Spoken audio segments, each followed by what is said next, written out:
അങ്കോളയിലെ ഈ ഒരു land slide നമ്മൾ മലയാളികളായിട്ടുള്ള ആൾക്കാർ ഒരിക്കലും മറക്കത്തില്ല. കാരണം അത്രയും വലിയ തീരാനോവ് നമുക്ക് സമ്മാനിച്ച കുറേയധികം ദിവസങ്ങളായിരുന്നു അതെന്ന് പറയുന്നത്. അപ്പോൾ സ്വാഭാവികമായിട്ടും അർജുൻ്റെ അവശേഷിപ്പുകൾ കണ്ടെത്തിയ സമയത്ത് ഒരു സമാധാനം ഉണ്ടായിരുന്നു. കാരണം അന്ത്യകർമ്മമെങ്കിലും ചെയ്യാനുള്ളതായല്ലോ, ഇനിയും കാത്തിരുന്ന് വേദനിക്കണ്ടല്ലോ എന്നൊരവസ്ഥയിലേക്ക്.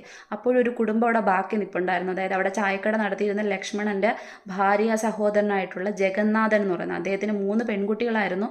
ആ 3 പെൺകുട്ടികളിൽ മൂത്തത് കല്യാണം കഴിഞ്ഞു, 2 പേര് ഒന്നും ആവാതെ നിൽക്കുമായിരുന്നു. അപ്പം കഴിഞ്ഞ ദിവസം മനാഫ് എന്ന് പറയുന്ന സഹോദരൻ്റെ ഒരു വീഡിയോ കണ്ടപ്പോൾ ഒരുപാട് സന്തോഷം. അദ്ദേഹം ശിരൂരിലേക്ക് വീണ്ടും പോയി ജഗന്നാഥൻ്റെ വീട് തേടിപ്പോയി. ആ സമയത്ത് മനസ്സിലാക്കി ഒരുപാട് സന്തോഷങ്ങൾ. അതായത് അതിലെ 2ാമത്തെ പെൺകുട്ടിക്ക് സെൻട്രൽ ഗവൺമെൻറ്റിൽ സ്ഥിരമായിട്ടൊരു ജോലി കിട്ടി, ഇളയതിന് കളക്ടറേറ്റിൽ താൽക്കാലിക ജോലി കിട്ടി.